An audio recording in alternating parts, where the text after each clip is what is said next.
Hey everyone, welcome back to another video. So today I want to talk about the meat industry, specifically broiler chickens. So if you like your chicken, you may not want to hear this, you may want to stick your head in the sand, just as a lot of people do when they hear what happens and how the meat is produced. So let's get started. You might not want to hear this, but I'm here to tell you that this is the way it is. It's the way it is in Australia, and it's worse overseas, definitely. There are a lot of things about your chicken that you may not know.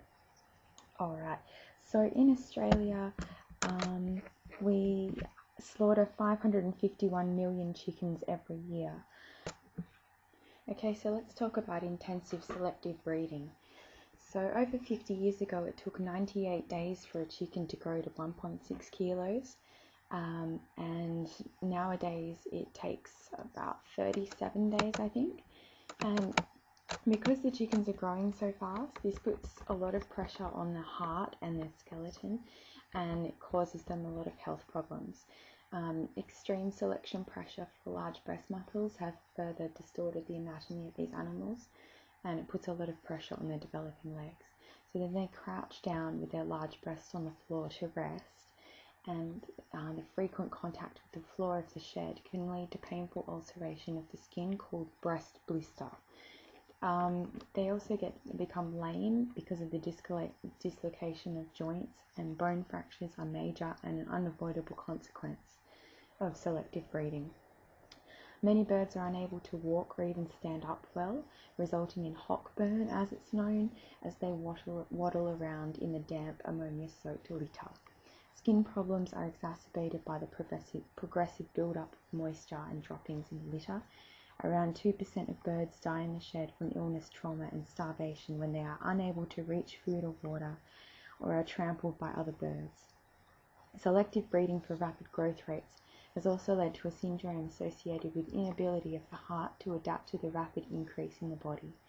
Called acute death syndrome, or ADS, or SDS, sudden death syndrome, the cause of death is heart failure and pulmonary edema, with the animals essentially drowning due to fluid accumulation in the lungs. So selective breeding is a really bad thing, and we're just trying to grow these chickens as big and fast as we can, so to keep up with the demand for people wanting to eat the meat. Okay, let's talk about the housing. So they usually live on the ground in litter, so wood shavings or rice hulls, that kind of thing, in huge sheds.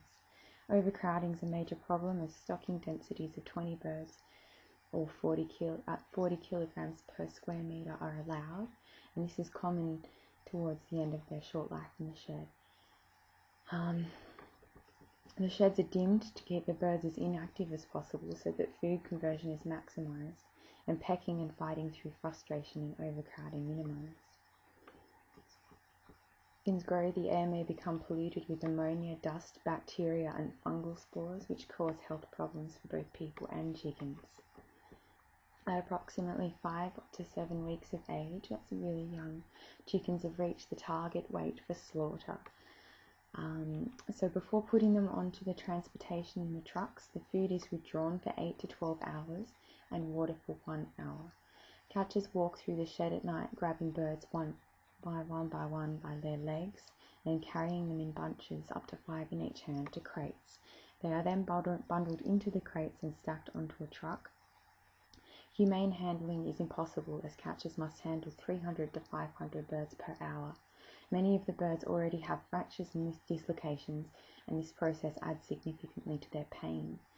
Once on the truck, the chickens who have spent their entire lives in dim sheds are then exposed to traffic noise and at times temperature extremes.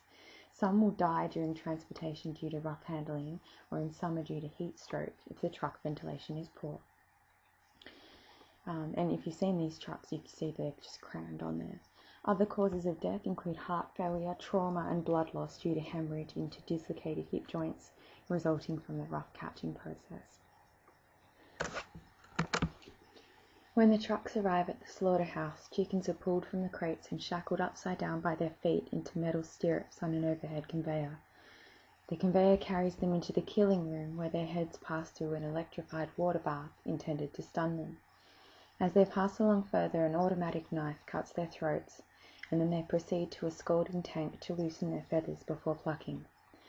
Unfortunately, things do not always run smoothly. Some birds lift their heads and miss the electrified water bath and are therefore still fully conscious when they reach the automatic knife.